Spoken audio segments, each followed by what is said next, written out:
Welcome to Formosa Dream Chasers. We're your hosts, Mary Ann and Ching En. Please join us as we explore the journeys amazing people take in pursuit of their dreams. And get insights from their experiences. Let's hit the road and get started.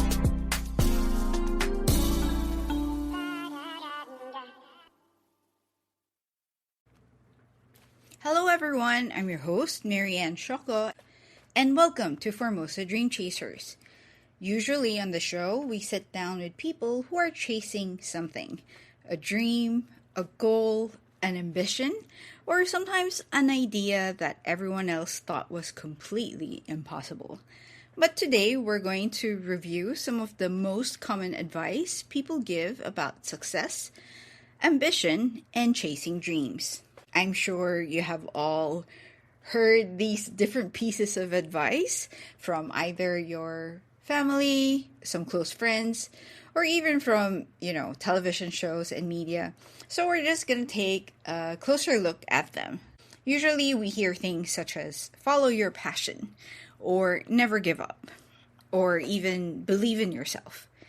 And, some of these phrases have become so common that they've practically become life commandments for some of us. But the problem is, just because something sounds wise doesn't mean that it's applicable or useful.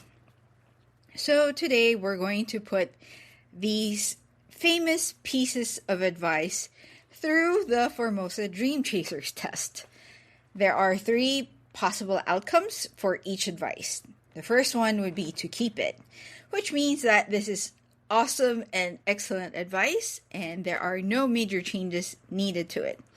Secondly, would be to modify it, which means that, there's something useful there, but perhaps it needs an upgrade of some sort.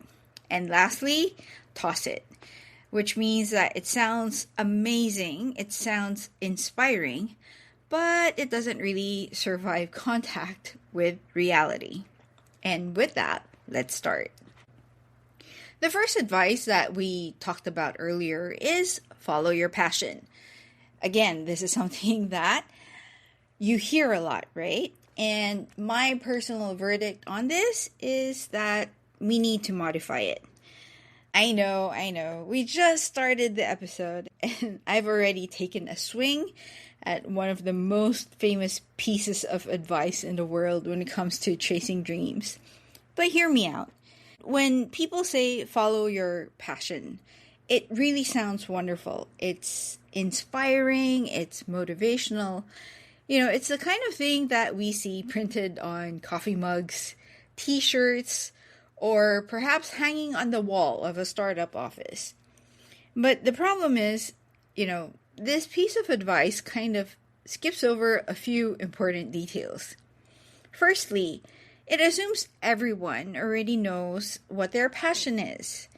And let's face it, some people do, but honestly, most people don't. In fact, I think a lot of people spend years feeling behind because they haven't discovered some magical life purpose yet. So what if passion isn't something that you find, and rather it's something that you build? Think about that. And secondly, I think this saying, find your passion, needs modification because, to be practical, right? Passion by itself doesn't always pay the bills. It also doesn't automatically make you good at something. I mean, imagine if I suddenly announced that my passion was to become an NBA player. I mean, that would be a very inspiring dream. But honestly, it could also be a really terrible career plan. I think a lot of people get stuck because they assume that they need to discover one magical passion, that one end goal, before they can move on with their lives. But what if this isn't really how it works? I mean, if you think about the people that you know who are truly passionate about what they do, Perhaps you've met some teachers, designers, or artists, entrepreneurs, engineers, or if you just think of the people in your circle who are passionate about what they do, I would say that most of them didn't wake up one morning and instantly discover their calling. They got good at something. They invested time into it. They saw progress and they created value. And somewhere along the way, perhaps passion showed up. In other words, passion often follows competence and not the other way around. And here's another piece of the puzzle.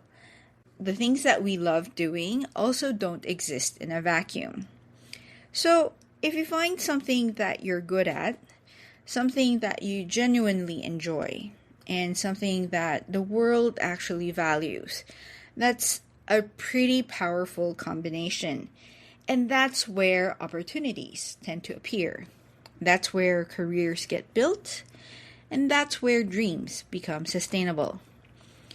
Passion alone doesn't guarantee success or financial stability. Perhaps it's better to develop a passion for things that you're good at, that have market value, and continue along that path. So if I could rewrite this advice, I wouldn't say follow your passion. Instead, I would say develop your passion around things that you're good at and create value for others. It's not as catchy and doesn't sound as impactful, right? But from a very practical point of view, I think it's a lot more useful because passion often follows competence and not the other way around. So the next obvious question following this would be, how do people become competent at something? Well, usually not by getting everything right the first time, which brings us to our next piece of advice. So the next piece of advice is to learn from failure. And my verdict is, of course, to keep it. Now, this is one of those pieces of advice that sound cliché until you realize that it's probably true. Because if we're being honest, most of us learn very little from success. When things go well, we tend to assume that we did everything right.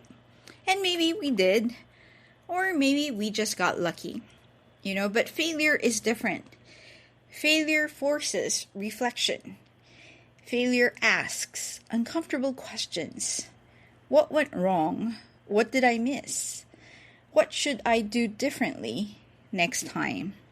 And that's why failure can be such a powerful teacher.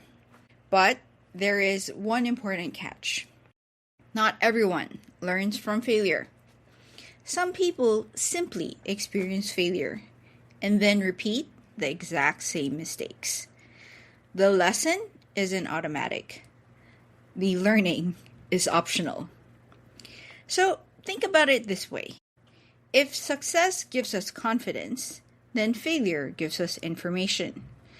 And information can be incredibly valuable.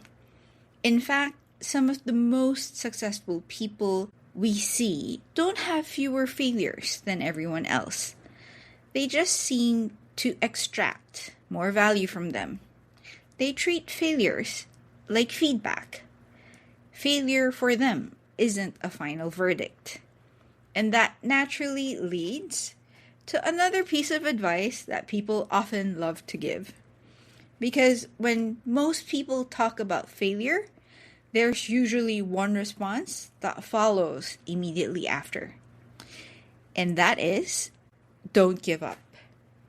Which sounds really good, but let's look at whether this actually works.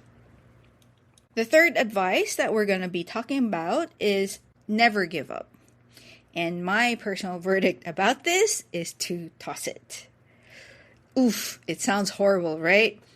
And I know this might get me into trouble because never give up is basically the national anthem of every motivational speaker out there. So I'm sorry, but not sorry.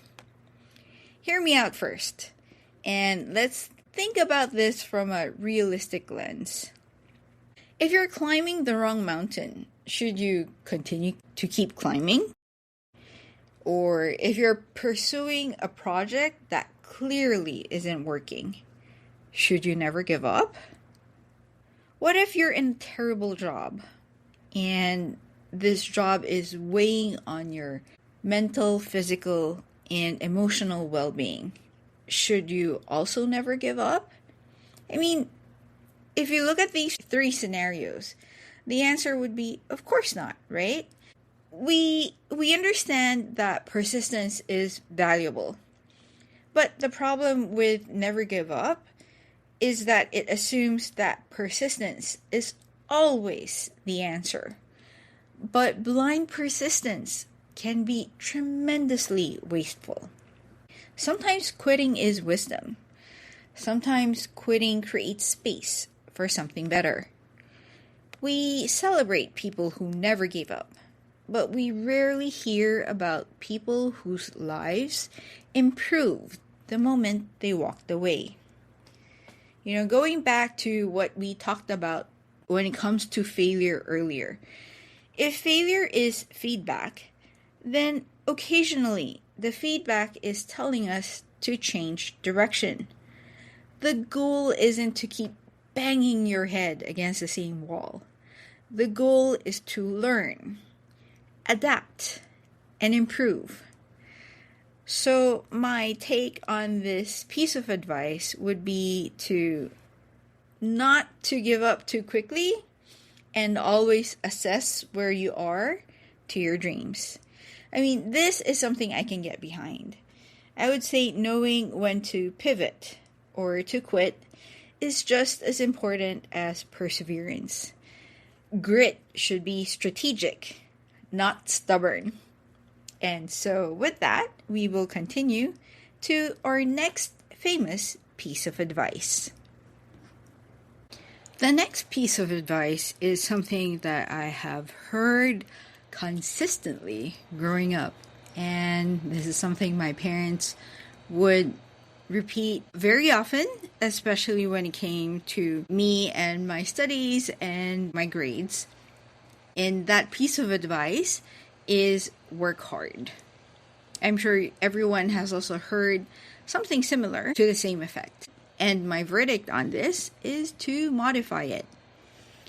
Now that I am here and I have learned what I've learned, I would say hard work matters, but working smart is more important than just working hard. Efficiency, strategy, and leverage often beat pure effort. Abraham Lincoln famously once said, "If I had 6 hours to chop down a tree, I would spend the first 4 sharpening the axe." Now that is really working smart. And when you look around you, you can see that every successful person seems to have done both. Unfortunately, smart work also usually comes after a lot of hard work. And how do most people learn to work smarter? By working the wrong way first, by wasting time, by making mistakes, by discovering what doesn't work. Nobody starts smart from the get-go. Experience is often just a collection of lessons we paid through failure. Failure is a tuition fee. And through failure, you learn what matters. You learn what doesn't. And you learn where your effort produces results. And that's why this advice needs a small modification. I know the phrase, work smarter, not harder, is also commonly heard. But I would modify that to work smarter and harder. Because smart work without effort rarely gets you very far either. And hard work without learning isn't much better. And this is where things get interesting. Because if you've spent years learning, adapting, making mistakes, and getting a little better each time, eventually something starts to happen. You begin to trust yourself, which will bring us now to the next piece of advice. The next piece of advice is something that is often heard around us as well, and that is to believe in yourself. You might be wondering, why am I bringing this up when believing in yourself is something that makes sense? But let's look at it really. When we talk about believing in yourself, the advice always sounds nice. But the problem is it's incredibly vague. This is why I would say that this piece of advice should be modified instead. Honestly, how do people wake up, let's say the next day, and suddenly believe in themselves? I know we've met people in our lives, a few of them, who have unbelievably huge amounts of self-confidence, sometimes a little bit too much. But I would say that majority don't have that, right? And I personally think that confidence doesn't appear out of nowhere. We do something difficult, we survive, and then we do it again. And through this process, we slowly start to trust ourselves. And trust is built through evidence. We tell ourselves that we're going to do something, and then we do it. We make a commitment, we keep it. We face a challenge, and then we survive it. We fail, we learn, and we adapt. And through this entire process, we realize something at the end. And that something is actually quite important. What we realize is that we can actually handle more than we perhaps originally thought we could. And that is where the confidence comes from. It's not from avoiding failure, but rather from discovering that failure didn't break you.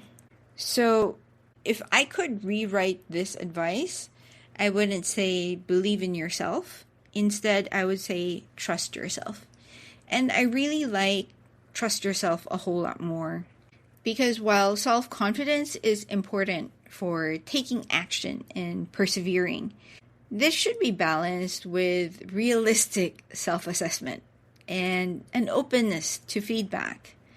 We balance self-realization, which means understanding that we all have limitations, and we add self-compassion to give ourselves grace for trying and for being willing to try again and for accepting that whatever we did the first time may not be the best, but that this is okay.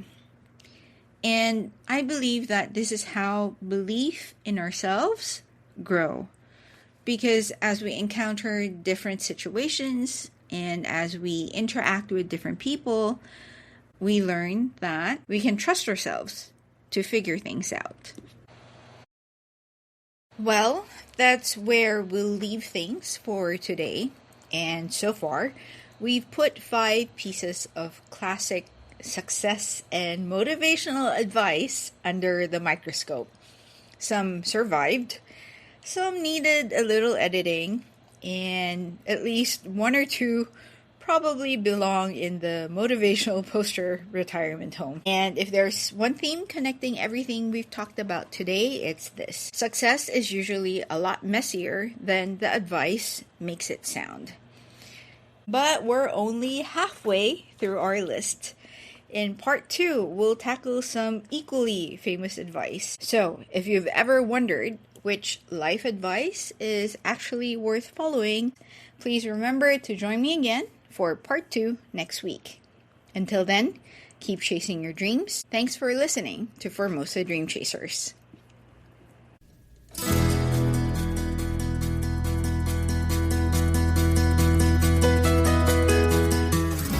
This is Ching and Cho and Mary Ann Shoko. See you guys next week. Bye.